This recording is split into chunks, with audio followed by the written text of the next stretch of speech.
Hello everyone. तो आज के लेक्चर में हम इंटीग्रेशन को पढ़ेंगे। इसका जो प्रीवियस लेक्चर था वहाँ पे हम डिफरेंशिएशन को कंप्लीट किए थे। जैसे डिफरेंशिएशन में हम पहले डिफरेंशिएशन क्या होता है, उसका जो ज्योमेट्रिकल मीनिंग क्या रहता है उसको देखे थे। उसके बाद हम उसके फॉर्मूले के बारे में पढ़े थे। वैसे इंटीग्रेशन में भी हम पहले इंटीग्रेशन क्या होता है देखेंगे, उसके बाद इंटीग्रेशन के फॉर्मूले में जाएंगे। तो इंटीग्रेशन को समझने के लिए डिफरेंशिएशन को समझना जरूरी है, क्योंकि इंटीग्रेशन जो है, इंटीग्रेशन क्या है, हमारा डिफरेंशिएशन का रिवर्स प्रोसेस है। मतलब अगर कोई भी एक फंक्शन दिया गया है और उसका अगर डिफरेंशिएशन हमको पता है, तो उसके डिफरेंशिएशन से हम पता लगा सकते हैं कि ये कौन से फंक्शन का डिफरेंशिएशन है, और वो इंटीग्रेशन में पता लगा सकते हैं। जैसे कि पहले इंटीग्रेशन का डेफिनेशन लिख देते हैं ताकि समझने में आसानी हो।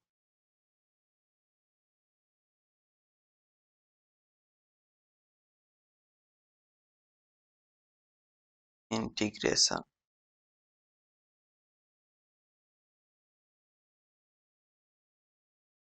तो इंटीग्रेशन क्या है? Integration is the process of finding integration is the process of finding a function whose derivative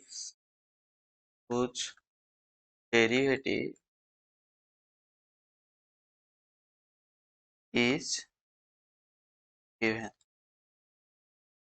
integration क्या है? इंटीग्रेशन एक प्रोसेस है जिस प्रोसेस में हम क्या फाइंड कर सकते हैं, वो फंक्शन को फाइंड कर सकते हैं जिस फंक्शन का डेरिवेटिव हमको गिवन है। मतलब एक डेरिवेटिव गिवन है और हमको अगर फाइंड करना है ये डेरिवेटिव कौन से फंक्शन का डेरिवेटिव है, तो उसमें हम इंटीग्रेशन को यूज करते हैं। और हम उसको क्या लिख सकते हैं, और इसको हम ये भी लिख सकते हैं, it is the inverse process of derivative. इसको हम इनवर्स प्रोसेस ऑफ डेरिवेटिव भी लिख सकते हैं, है ना। इसको हम इनवर्स प्रोसेस ऑफ डेरिवेटिव और डेरिवेशन, सॉरी डिफरेंशिएशन लिख सकते हैं, है ना। बस इसको समझने के लिए देखो, मान लो हमको क्या पता है, मान लो एफ ऑफ एक्स एक दिया गया है, एफ ऑफ एक्स एक फंक्शन दिया गया है जिसका हमको डेरिवेटिव निकालने से क्या मिलता है, एफ डेक्स एक्स, ये मिलता है।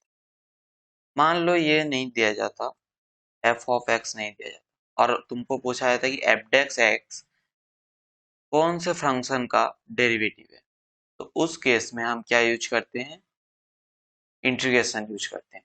और एफ डेक्स एक्स का इंटीग्रेशन निकालेंगे तो हमको क्या आएगा, एफ ऑफ एक्स आएगा, है ना।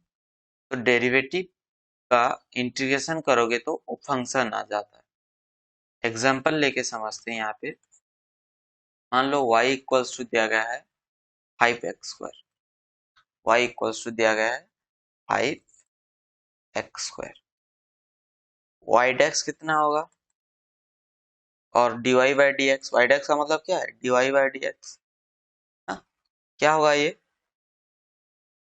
10x हो जाएगा ये, है ना। मान लो क्वेश्चन में हमको ये दिया जाता कि ये जो 10x है ये किस फंक्शन का डेरिवेटिव है, ये किस फंक्शन का डेरिवेटिव है। तो इसको निकालने के लिए हमको क्या करना पड़ता, इंटीग्रेशन का यूज करना पड़ता है। तो हमको यह भी याद पता है कि 5x² का डेरिवेटिव क्या है, 10x है। तो ये अगर पता, हमको ये पूछता कि 10x का 10x किस फंक्शन का डेरिवेटिव है, तो क्या निकलना चाहिए, 5x² निकलना चाहिए। अगर यहाँ पे हम इंटीग्रेशन अप्लाई करेंगे और इंटीग्रेशन इसका निकालेंगे, तो यहाँ पे आंसर हमारा कितना आएगा, 5x² आएगा। तो हुआ ना कि इंटीग्रेशन और जो डेरिवेटिव्स है वो एक दूसरे के रिवर्स प्रोसेस है।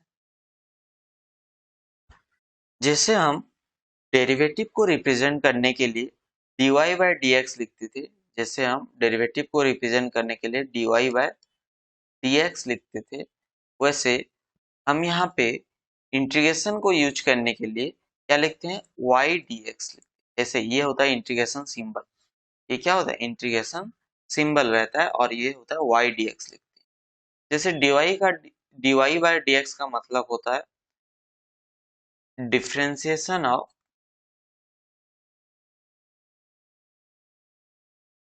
y with respect to x होता है, वैसे इंटीग्रेशन ऑफ y dx का मतलब होता है इंटीग्रेशन ऑफ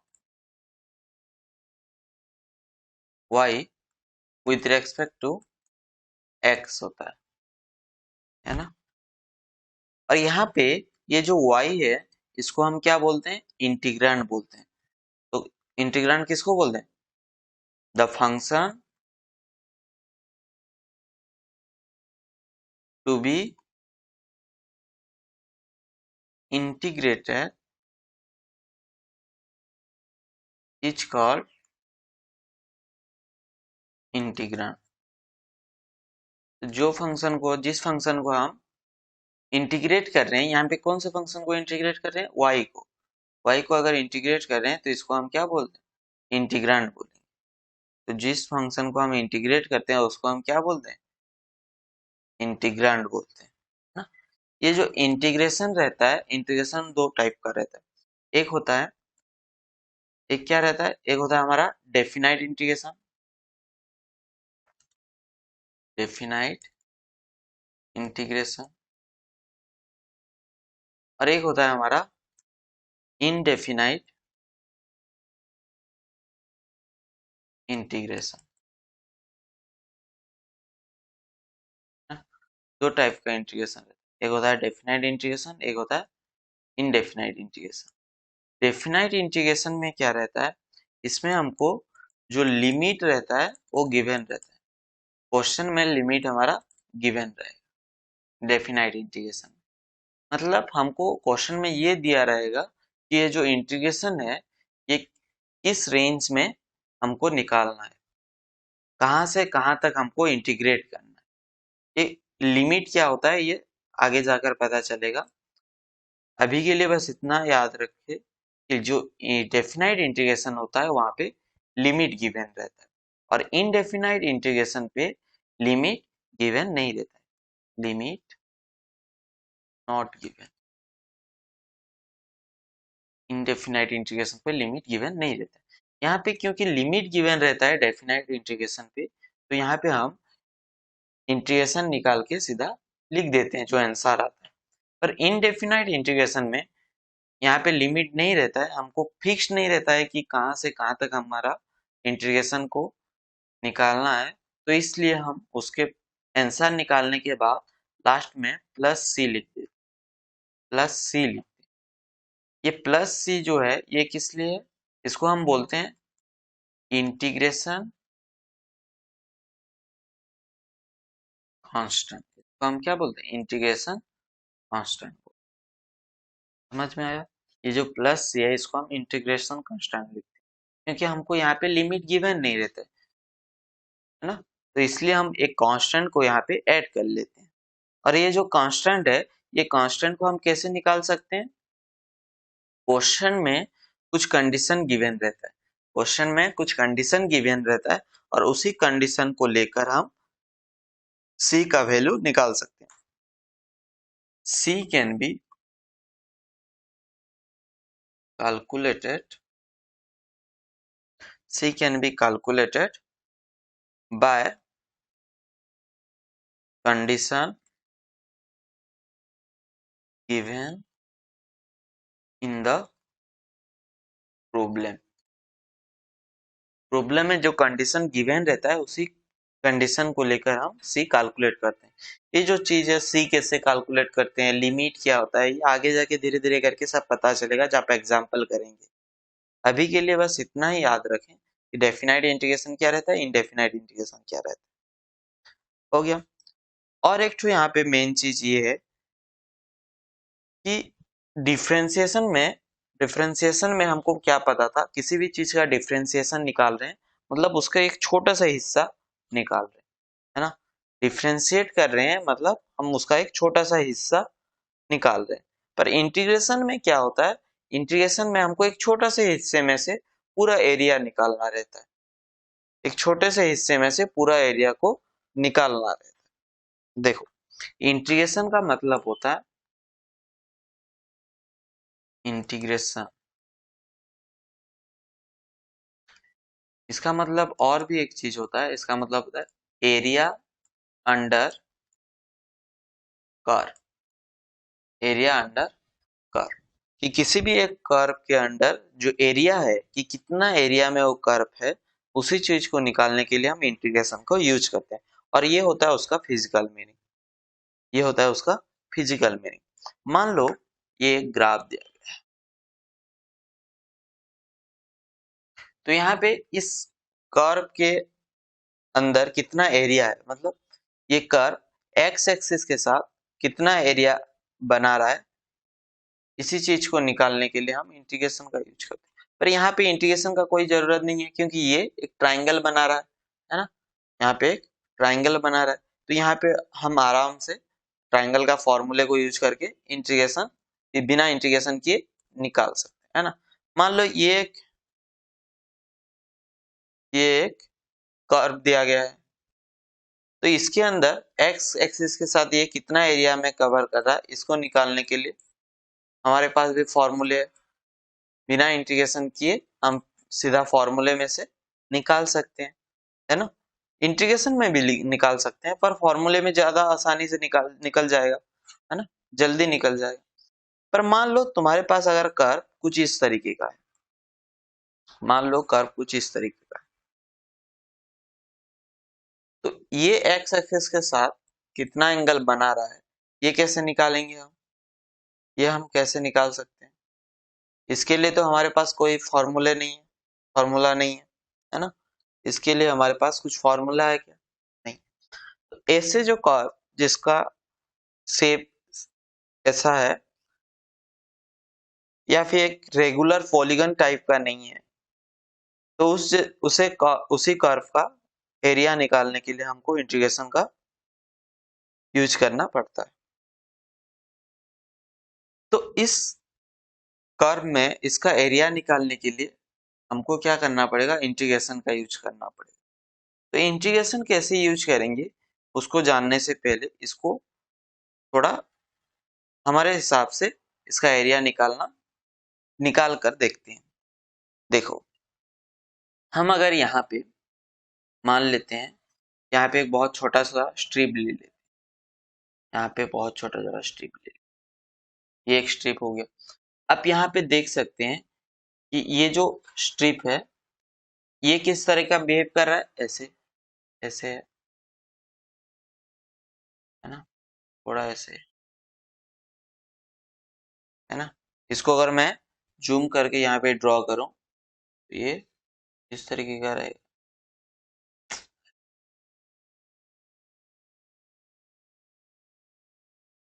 इस तरीके का रहेगा, है ना। इसको अगर जूम किया जाए तो यहाँ पे अगर मैं एक स्ट्रिप लूं तो ये इस तरीके का रहेगा,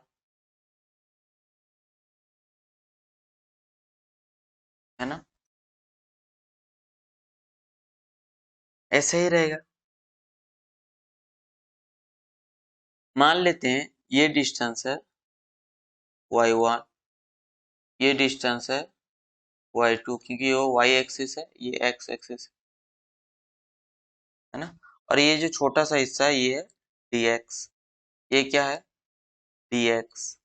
ऐसे हम बहुत सारे छोटे छोटे स्ट्रिप यहाँ पे हम क्या कर रहे हैं, कट कर रहे हैं, बहुत सारे छोटे छोटे स्ट्रिप,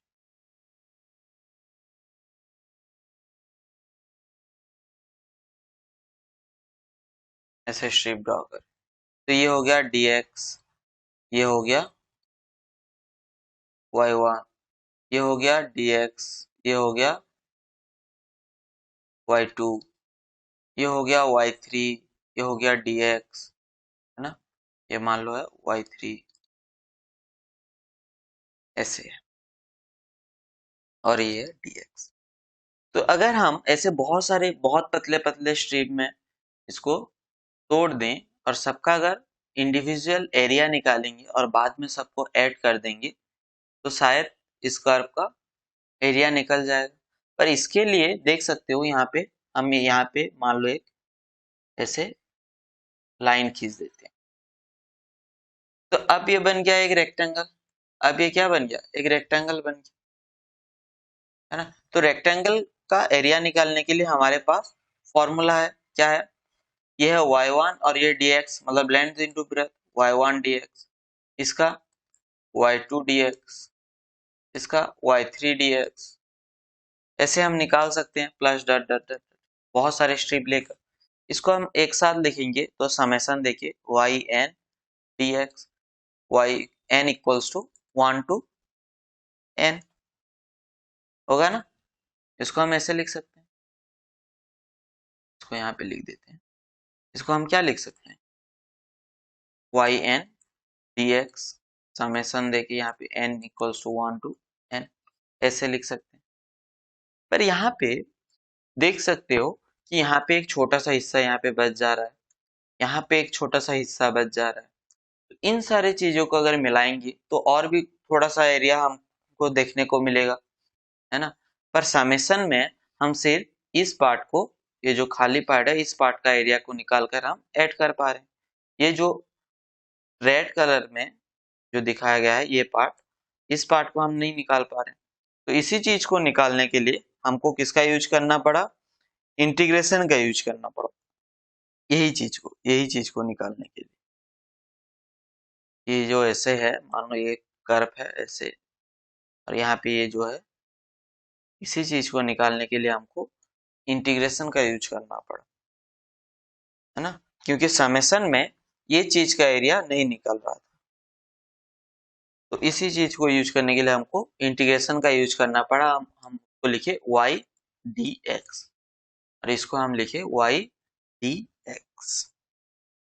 समझ में आया, y एक फंक्शन है और x के रेस्पेक्ट में हम उसको इंटीग्रेट कर रहे हैं, मतलब x एक्सिस के ऊपर जो एरिया बन रहा है, x एक्सिस के साथ जो एरिया बना रहा है ये कर्व, वो एरिया कितना है उस चीज को हमको यहाँ पे फाइंड करना है। ये जो y कर्व है, मतलब y फंक्शन में जो कर्व बना हुआ है, ये x एक्सिस के साथ कितना एरिया बना रहा है उसी चीज को निकालने के लिए हम इंटीग्रेशन का यूज कर रहे हैं, है ना। तो इसको और थोड़ा फिजिकली देख लेते हैं। देखो, मान लेते हैं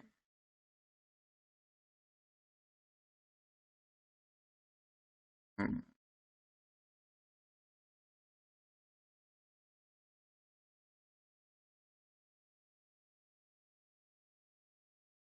मान लेते हैं ये कर्व, है ना।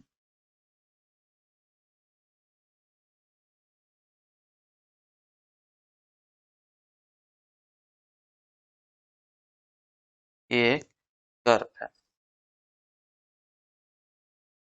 नाम दे देते हैं ए बी सी डी, ऐसे नाम दे।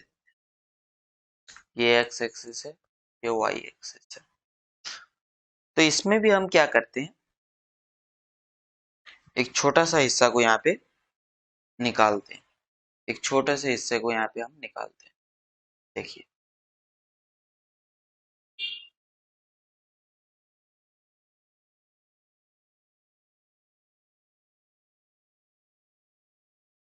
यहाँ पे एक छोटा सा हिस्सा को निकाल, है ना।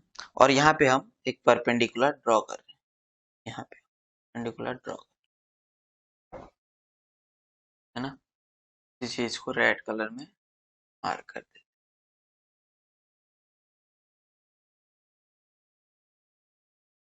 हो गया। अब इसका नाम दे देते हैं इसका नाम दे देते हैं, सी डी गया था, ई हो गया, ये एफ हो गया, ये जी हो गया, ये एच हो गया, और इसको पी क्यू दे जी, ये हो गया पी और ये हो गया क्यू। ओके, और यहाँ पे हम इसके साथ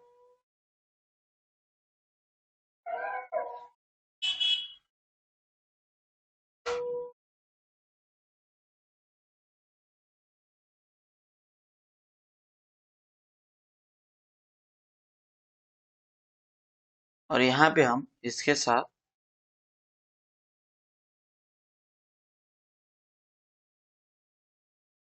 यहाँ पे हम इसके साथ एक रेक्टेंगल को भी यहाँ पे ड्रॉ कर रहे हैं। यहाँ पे था जी, सी डी ई एफ, ई था, एफ था, और यहाँ पे ई था, यहाँ पे था ई एफ, ऊपर वाला जी, और ये हो गया एच, है ना। ये भी हमारा यहाँ पे देख सकते हैं, यहाँ पे ये क्या बन गया है, ये एक रेक्टेंगल के जैसा बन गया है ना। अब देखते हैं, अब यहाँ पे अगर हम एरिया निकालेंगे, यहाँ पे अगर हम एरिया निकालेंगे, एरिया ऑफ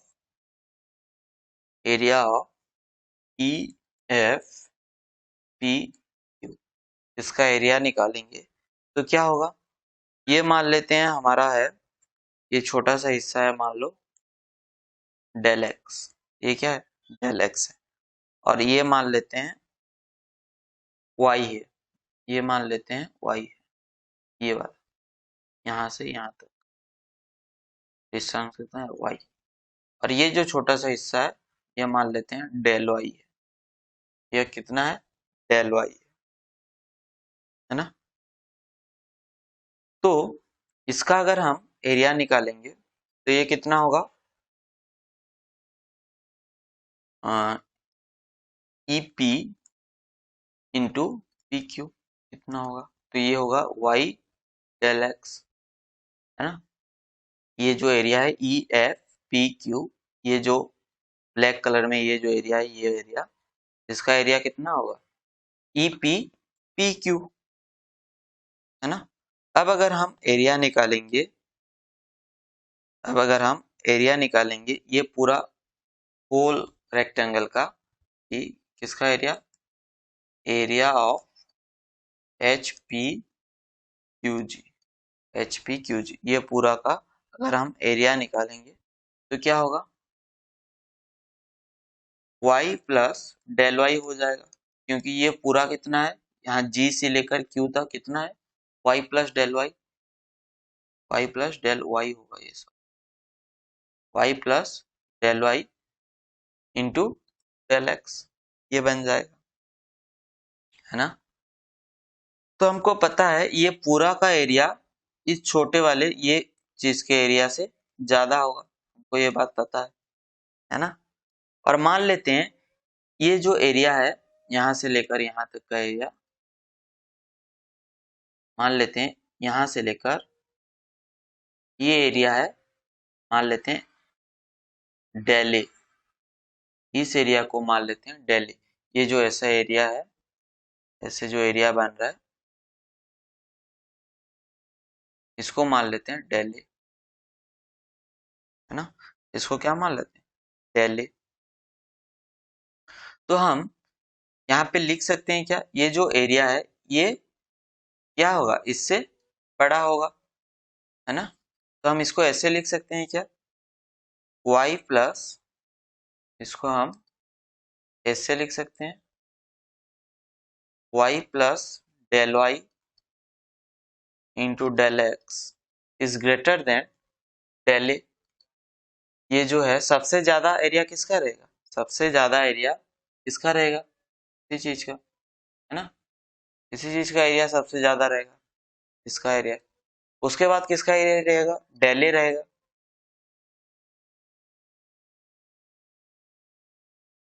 उसके बाद किसका रहेगा, डेल ए का रहेगा, और उसके बाद लास्ट में सबसे कम किसका एरिया रहेगा, ये वाले का एरिया रहेगा, है ना। तो यहाँ पे हम लिखते हैं is greater than Y del X, ये लिख लिया। अब क्या करते हैं, सब में डेल एक्स डिवाइड कर देते, सब में डेल एक्स डिवाइड कर देते, तो क्या बचा, y plus del Y is greater than del A by del X, है ना, इज ग्रेटर देन y, ये बच गया, है ना। हमको क्या पता है, ये जो डेल एक्स है ये बहुत छोटा है, मान लेते हैं ये डेल एक्स और ये जो डेल वाई है ये टेंस टू जीरो है, ये दोनों टेंस टू जीरो है। अगर टेंस टू जीरो है तो ये क्या बन जाएगा, y plus del Y, Y बन जाएगा, है ना, हो जाएगा ना। और इसको तो इन्फिनिटी नहीं कर सकते, इसको ऐसे ही रहने दो, del A by del X. ये अगर टेंस टू जीरो है तो ये क्या बन जाएगा, D A by D X हो जाएगा, ये क्या हो जाएगा, D A by D X, क्योंकि ये बहुत छोटा हिस्से को, छोटे हिस्से को माना जाता है, और ये y ऐसे ही रहेगा। अगर ऐसे कंडीशन है कि y D A by D X से बड़ा भी है और D A by D X से छोटा भी है, इस कंडीशन क्या बता रहा है कि ये D A by D X जो है ये y से छोटा है और y से बड़ा है। मतलब इसका मतलब ये है कि ये जो D A by D X है ये क्या है, y है, ये जो D A by D X है ये y है। यहाँ से क्लियर पता चल रहा है, क्योंकि D A by D X अगर y से छोटा है और y से बड़ा है तो ऐसा तो कुछ होगा नहीं कि मान लो ऐसे एक नंबर बताओ जो 5 से बड़ा होगा और 5 से छोटा होगा, तो खुद 5 है, क्योंकि 5 ही 5 हो सकता है, मतलब उससे बड़ा नहीं कि उससे छोटा नहीं हो सकता। तो इस कंडीशन को सेटिस्फाई कब करेगा, जब D A by D x क्या होगा, y होगा, है ना। तो यहाँ पे D A by D x को अगर हम y लिखते हैं तो ये बन गया हमारा डेरिवेटिव का फंक्शन। अब अगर इसका एरिया निकालेंगे, इसको इंटीग्रेट करेंगे, देखो अभी इस फंक्शन को इंटीग्रेट करेंगे, कहाँ से कहाँ तक करेंगे, यहाँ पे हमको लिमिट मान लो दिया गया है, यहाँ पे मान लो आप हमको लिमिट दिया गया x इक्वल्स टू, ये जो d है d का हमको दिया गया है a, x equals to a है, और ये जो x है ये x इक्वल्स टू b है, c का कोऑर्डिनेट दिया गया है x इक्वल्स टू b और d का दिया गया है x इक्वल्स टू a। अब इसको हम क्या करते हैं, इंटीग्रेट करते हैं। इंटीग्रेट कैसे करते हैं, ऐसे हम लिखेंगे, यहाँ पे इंटीग्रेशन सिंबल देंगे, f ऑफ x लिखेंगे जो हमको फंक्शन मिला है ना, और x के रेस्पेक्ट में इंटीग्रेट कर रहे हैं, कहाँ से कहाँ तक कर रहे हैं, a से लेकर b तक। हमको यहाँ पे किस कहाँ से कहाँ तक करना है, a से लेकर b तक हमको इंटीग्रेट करना है, यहाँ से यहाँ तक इंटीग्रेट, ये इस एरिया में हमको इंटीग्रेट करना है ना। तो इसको अगर इंटीग्रेट करेंगे तो f ऑफ x के जगह पे हम क्या लिख सकते हैं, y लिख सकते हैं, अभी निकाले थे। फंक्शन हमारा क्या है, y dx, है ना। और उसके बाद y के जगह पे हम क्या लिख सकते हैं, y के जगह पे हम निकाले थे dA बाय dx, तो y के जगह पे हम लिखते हैं